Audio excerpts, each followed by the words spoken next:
함께 나오실 성경 말씀 여호수아 7장 1절에서 13절의 말씀입니다. 구약 성서 328면입니다.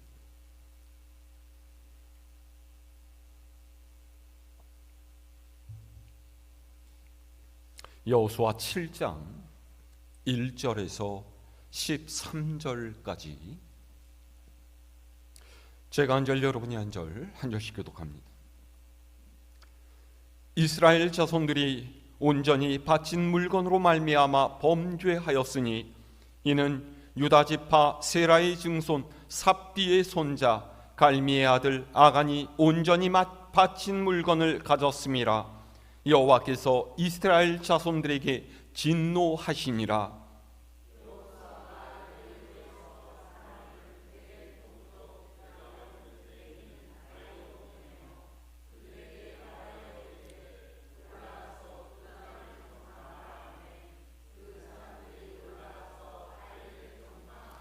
여호수아에게로 돌아와 그에게 이르되 백성을 다 올라가게 하지 말고 2,3,000명만 올라가서 아이를 치게 하소서.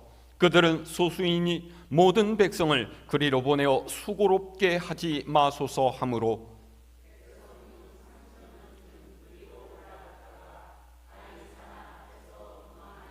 아이 사람이 그들을 36명쯤 쳐 죽이고 성문 앞에서부터 스바림까지 쫓아가 내려가는 비탈에서 쳤으므로 백성의 마음이 녹아 물같이 된지라.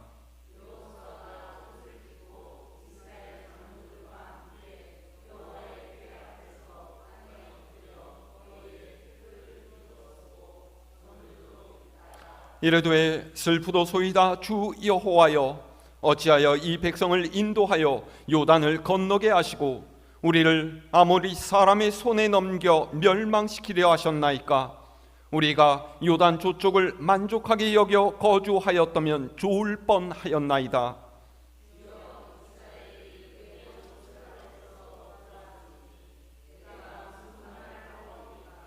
가나안 사람과 이 땅의 모든 사람들이 듣고 우리를 둘러싸고 우리 이름을 세상에서 끊으리니 주의 크신 이름을 위하여 어떻게 하시려 하나이까 하니,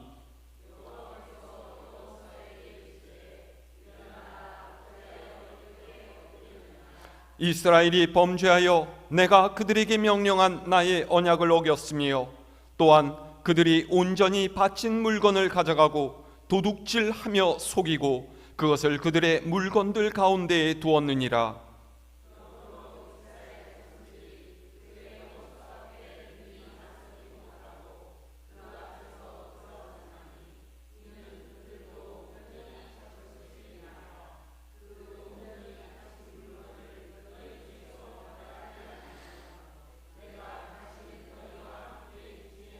함께합니다.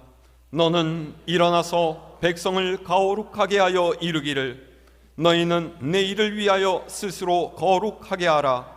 이스라엘의 하나님 여호와의 말씀에 이스라엘아 너희 가운데 온전히 바친 물건이 있나니 너희가 그 온전히 바친 물건을 너희 가운데에서 제하기까지는 네 원수들 앞에 능히 맞서지 못하리라.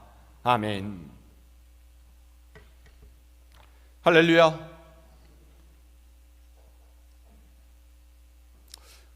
오늘의 성경 말씀은 가나안 땅을 정복해 들어가던 이스라엘 백성이 당한 첫 번째 패배를 기록하고 있습니다. 바로 아이 성과의 싸움에서 당한 패배죠. 오늘 2절에서 5절 말씀이 아이성 싸움에서 어떻게 패배했는지를 우리에게 상세하게 알려주고 있어요. 자, 오늘 2절에서 5절까지 우리 다시 함께 읽어볼까요? 시작. 여호수아가 여리고에서 사람을 베델 동쪽 베나웻 곁에 있는 아이로 보내며 그들에게 말하여 이르되 올라가서 그 땅을 정탐하라 하매 그 사람들이 올라가서 아이를 정탐하고 여호수아에게로 돌아와 그에게 이르되 백성을 다 올라가게 하지 말고 2~3천 명만 올라가서 아이를 치게 하소서. 그들은 소수이니 모든 백성을 그리로 보내어 수고롭게 하지 마소서 하므로 백성 중 3천 명쯤 그리로 올라갔다가 아이 사람 앞에서 도망하니 아이 사람이 그들을 36명쯤 쳐 죽이고 성문 앞에서부터 스바림까지 쫓아가 내려가는 비탈에서 쳤으므로 백성의 마음이 녹아 물같이 된지라. 아멘. 이스라엘이 아이 성과의 싸움에서 당한 패배는 전혀 예상하지 못했던 뜻밖의 일이었어요. 우리는 이 기사를 읽으면서 여리고성을 함락시킨 이스라엘이 승리에 취한 채 교만해져서 아이성을 깔보았기 때문에 진 것이다, 이렇게 생각하기가 쉬운데요, 사실은 절대로 그렇지 않았어요. 여호수아는 굉장히 신중한 사람이었죠. 2절 보세요. 그는 사람들을 아이성으로 보내서 그 땅을 정탐하라고 명령했습니다.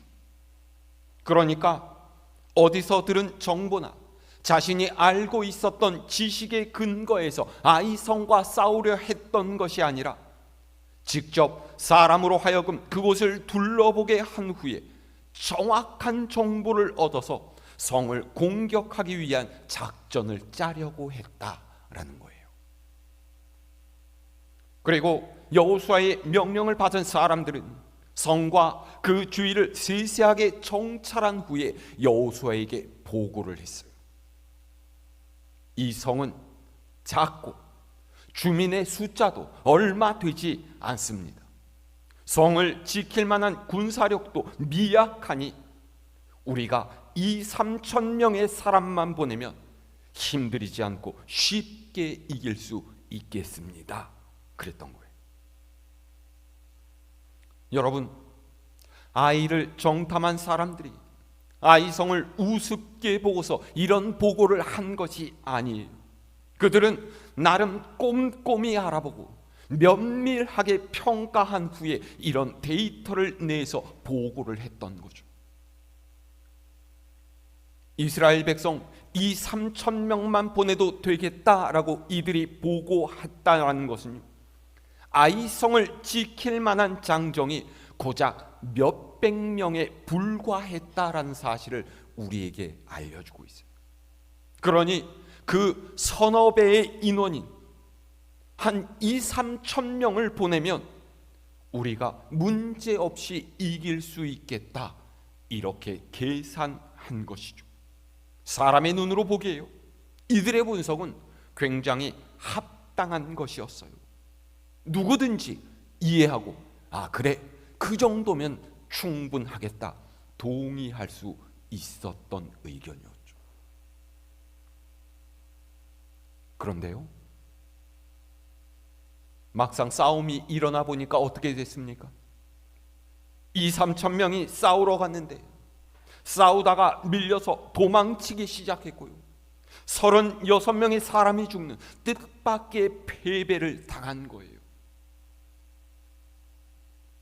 이게 얼마나 황당한 일이었느냐 하면은요, 아주 이해하기 쉽게 말해서 프로야구 1군 선수단이 중학교 야구부랑 게임을 해갖고 5회 콜드 게임으로 진 거랑 마찬가지인 거예요. 신체적인 능력으로나 기술적으로나 월등한 차이가 나기에 이 정도면은 쉽게 승리하겠구나, 그렇게 생각을 했지만은 막상 경기를 해보니까 경악할 만한 패배를 당했다라는 거죠.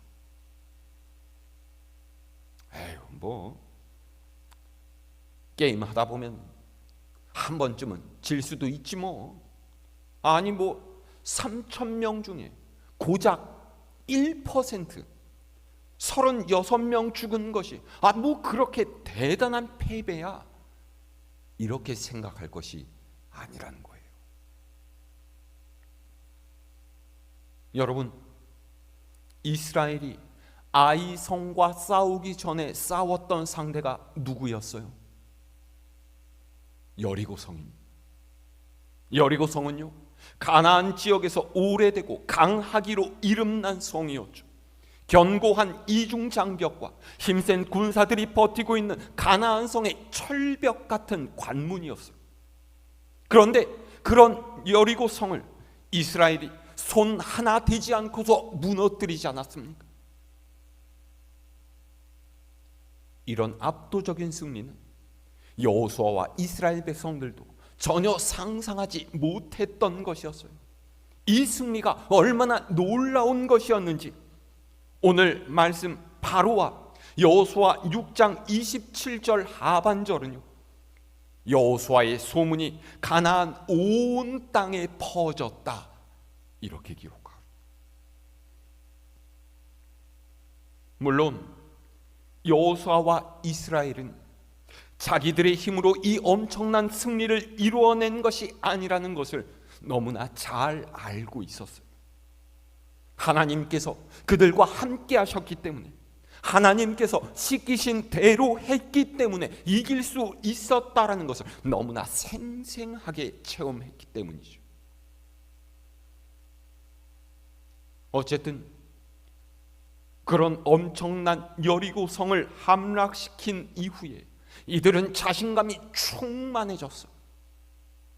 봐라, 이런 대단한 하나님이 우리 편이야.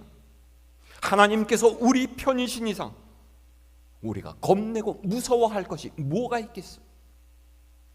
이제 너흰 다 죽었어, 그런 거죠. 다시 말해서 하나님을 모시고 있는 우리는 절대로 지지 않는다라는 믿음이 이스라엘 백성에게 있었다라는 거예요. 그런데 그 믿음이 아이 성과의 싸움으로 한순간에 푹 꺾여버린 거죠. 여리고 성을 무너뜨리신 전능하신 하나님께서 우리와 함께 하신 저 조그만 아이 성에게 우리가 치다니, 이게 도대체 어떻게 된 일이야? 뭐가 문제지? 하나님이 우리를 버리셨네? 가나안 이방 족속이 하나님보다 센 건가? 그런 혼란에 빠져버린 거예요. 여러분, 하나님이 우리 편이시면 무서워할 것이 없다라는 말은 틀린 말이 아닙니다. 하나님께서 나와 함께 계시다라는 것을 안다면 더 이상 두려움은 우리의 몫이 아니에요. 그런데 여러분, 하나님이 내 편이시다라는 말은요, 반대로 우리가 먼저 대답해야 할 한 가지의 질문을 던져주고 있어요. 그게 뭘까요? 그러면 너는 하나님의 편이냐? 라는 거죠. 하나님의 뜻을 알고 그분의 말씀에 순종하는 하나님의 백성이냐라고 하는 거예요. 이 질문에 대한 답이 예스가 되지 않으면 하나님께서 내 편이시라는 자랑은 헛된 것이 돼버리고 말아요. 자, 위로 올라가세요. 오늘 말씀 1절을 함께 읽어볼까요? 1절의 말씀 시작. 이스라엘 자손들이 온전히 바친 물건으로 말미암아 범죄하였으니 이는 유다 지파 세라의 증손 삽디의 손자 갈미의 아들 아간이 온전히 바친 물건을 가졌습니다. 여호와께서 이스라엘 자손들에게 진노하시니라. 아멘. 1절은 아이성을 점령하러 나선 이스라엘이 왜 실패했는지 그 원인을 알려주고 있어요. 무엇이죠? 아간이라고 하는 한 사람이 하나님께 온전히 바친 물건을 자신이 가졌고, 그로 인해서 하나님께서 이스라엘에게 진노하셨다라는 거예요. 온전히 바친 물건이라는 이 말이 무슨 뜻입니까? 하나님의 목, 하나님께 드려야 할 것이란 뜻이죠. 그것의 소유권이 하나님께 있다라는 거예요. 실제로 여호수아는요, 이스라엘이 여리고 성 둘레를 마지막으로 돌고서 성을 공격해 들어가기 전에 이 사실을 분명하게 백성들에게 각인시켰어요. 6장 17절에서 여호수아는요, 이 성과 그 가운데 있는 모든 것은 여호와께 온전히 바치되 그랬고요. 18절에서는 너희는 온전히 바치고 그 바친 것 중에서 어떤 것이든지 취해서 나중에 고통을 당하지 않도록 그 바친 물건에 손대지 말아라, 신신당부까지 했었어요. 그런데 이 말을 따르지 않은 한 사람, 눈에 보이는 물질을 탐해서 하나님의 것에 손댄 단 한 사람 때문에 이스라엘이 말도 안 되는 패배를 당한 거예요. 그런데 이때까지만 해도요, 여호수아는 아직 이 사실을 몰라요. 그래서 이 패배를 이해하지 못하고 괴로워하고 있는 거죠. 자, 6절에서 9절의 말씀 읽어볼까요? 시작. 여호수아가 옷을 찢고 이스라엘 장로들과 함께 여호와의 궤 앞에서 땅에 엎드려 머리에 티끌을 뒤집어 쓰고 저물도록 있다가 이르되, 슬프도소이다 주 여호와여, 어찌하여 이 백성을 인도하여 요단을 건너게 하시고 우리를 아모리 사람의 손에 넘겨 멸망시키려 하셨나이까? 우리가 요단 저쪽을 만족하게 여겨 거주하였다면 좋을 뻔하였나이다. 주여, 이스라엘이 그의 원수들 앞에서 돌아섰으니 내가 무슨 말을 하오리이까? 가나안 사람과 이 땅의 모든 사람들이 듣고 우리를 둘러싸고 우리 이름을 세상에서 끊으리니 주의 크신 이름을 위하여 어떻게 하시려 하나이까 하니. 아멘. 여러분, 여호수아의 모습을 보세요. 그는 자기 옷을 찢고 장로들과 함께 언약궤 앞에 엎드려서 머리에 있는 재를 뿌린 채로 긴 시간 동안을 머물러 있었어요. 마음속에 휘몰아치는 숱한 질문과 갖가지 감정의 교차 속에서 고민하고 또 고민했죠. 그러다가 수시간이 지나 저녁 무렵이 되어서요, 하나님께 질문했던 거예요. 뭐라고 했어요? 왜 하나님께서 이 백성을 인도해서 요단강을 건너게 하시고 가나안 땅까지 들이셔서 이곳에서 이방인들에게 죽게 하시려 하냐라는 거예요. 그럴 바에요, 그냥 가나안에 들어오지 않고 요단 동편에서 사는 것이 낫지 않았겠느냐? 가나안과 이방 족속이 이 패배의 소식을 듣고 우리를 우습게 여기고 하나님을 멸시할 것이 아니겠느냐? 하나님의 이름이 이렇게 모욕당해도 되겠느냐? 그런 거죠.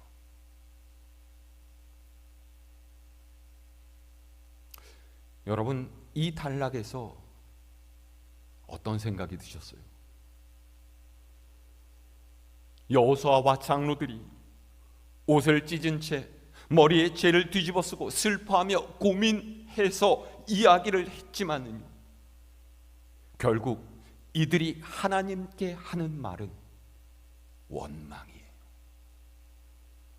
어째서 이 백성에게 패배를 안겨주셨습니까? 왜 우리의 이름이 멸시당하게 하십니까? 저는 도대체 이 패배를 이해할 수가 없습니다.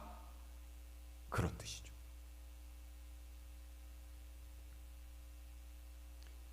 여호수아의 질문에 하나님께서 뭐라고 대답하셔요? 자, 10절에서 12절의 말씀. 시작.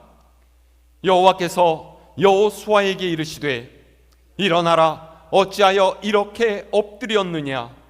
이스라엘이 범죄하여 내가 그들에게 명령한 나의 언약을 어겼으며 또한 그들이 온전히 바친 물건을 가져가고 도둑질하며 속이고 그것을 그들의 물건 가운데에 두었느니라.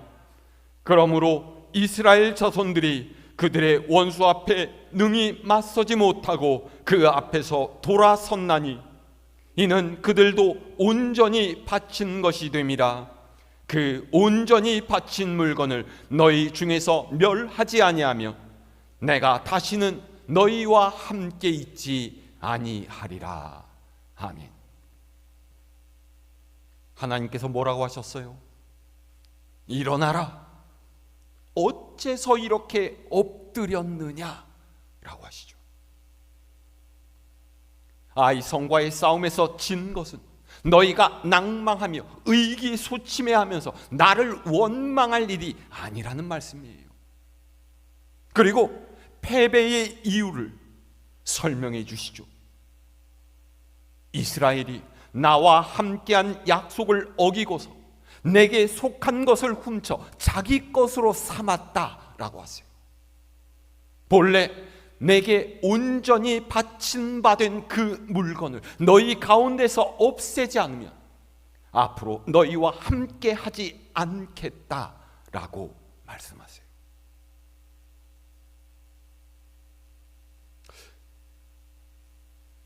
여러분, 우리가 살면서 실패를 겪을 때 생각해야 될 것이 두 가지가 있습니다. 하나는 아까 말씀드렸던 대로 내가 하나님의 백성으로 합당하게 살았는지, 하나님의 말씀에 순종했는지 스스로를 먼저 돌아보아야 한다라는 거예요. 그리고 다른 하나는 하나님께서 우리에게 실패를 겪게 하실 때는 그것이 단지 과정일 뿐이지 결론적인 것은 아니라는 거예요.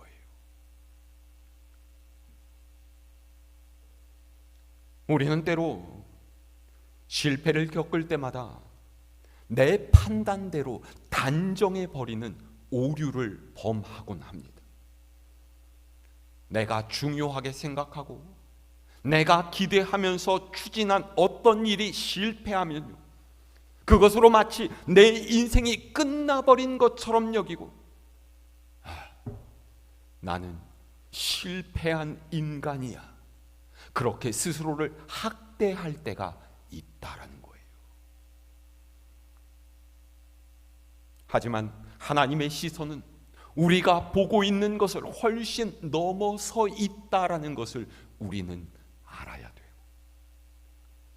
아이성과의 싸움에서 이스라엘이 졌다고 해서 가나안을 이스라엘에게 주시고 이스라엘이 하나님을 섬기는 백성으로 살게 하시려는 하나님의 계획이 끝난 것은 아니에요. 하나님께서 이스라엘을 버리시고 그들을 멸망시키려고 하는 것이 절대로 아닙니다. 그런데 지금 여호수아는요, 이스라엘이 싸움에서 한 번 진 것을 가지고 마치 이스라엘의 미래가 끝장났다라고 생각을 하면서 자신의 실망감을 확대해서 해석하고 있어요. 하나님, 어떻게 이럴 수가 있으세요? 이럴 바에야 차라리 가나안에 들어오지 않는 것이 낫지 않았겠습니까? 그렇게 따지고 들고 있는 거죠.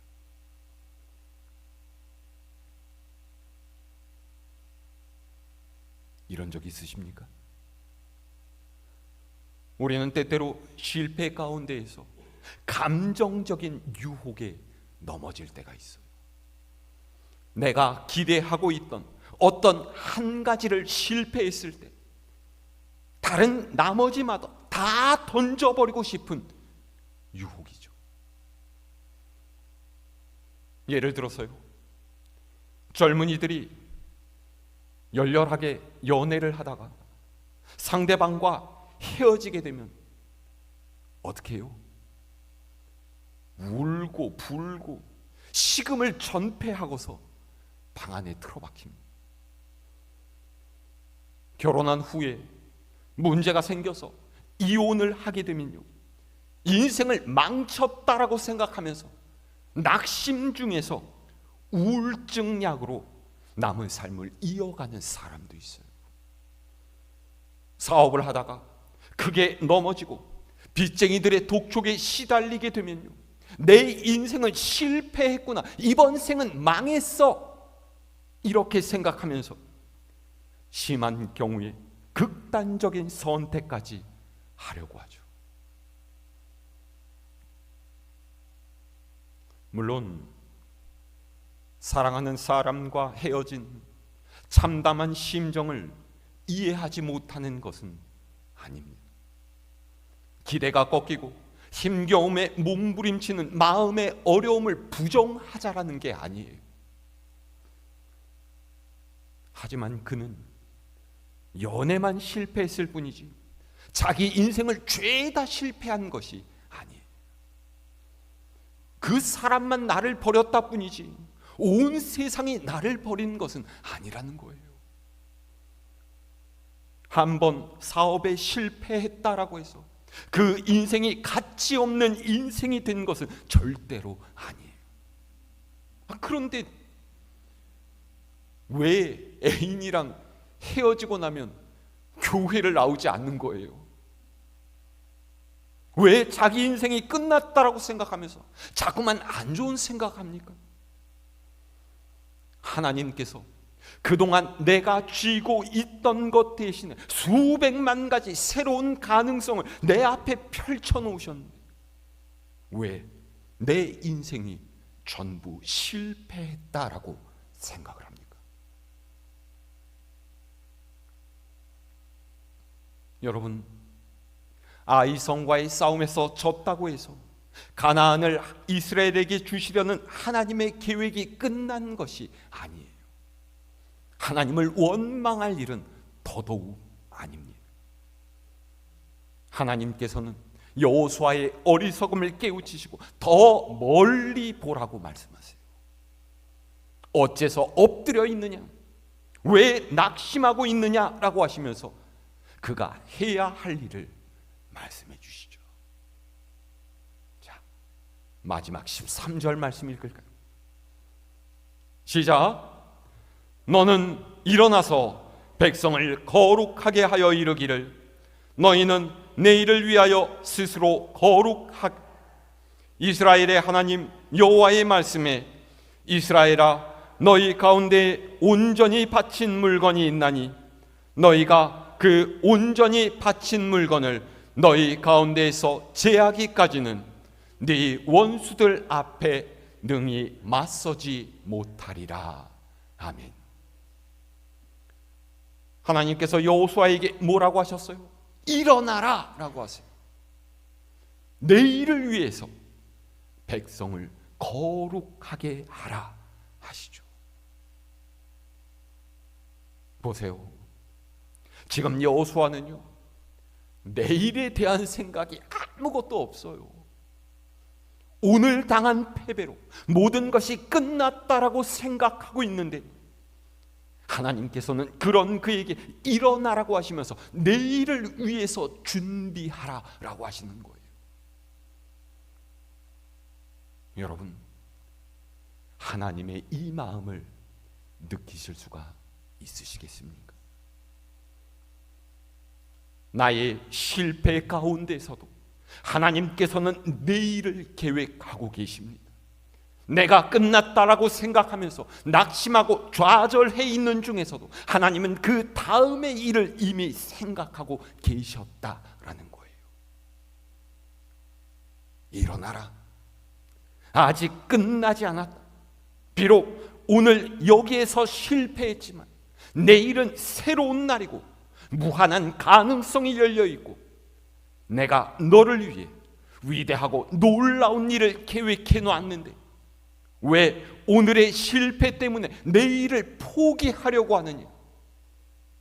너는 스스로를 거룩하게 해라. 내일을 준비해라. 그러시는 거죠. 여러분, 하나님께서는 우리가 행한 한 번의 실패로 우리를 내치시는 분이 아니세요. 오히려 그것으로 하나님을 위해서 살아갈 수 있는 기회를 우리에게 주시죠. 예수님께서는 부활하신 후에 주님을 3번씩이나 부인했었던 베드로를 찾아가셔서 내 양을 먹이라 부탁하시면서 주님의 증인으로 살라고 말씀하셨어요. 믿는 이들을 혹독하게 박해했던 사울에게 나타나셔서 그분의 품에 거두어 들이시고 복음을 전하는 이방인의 사도 바울이 되게끔 하셨죠.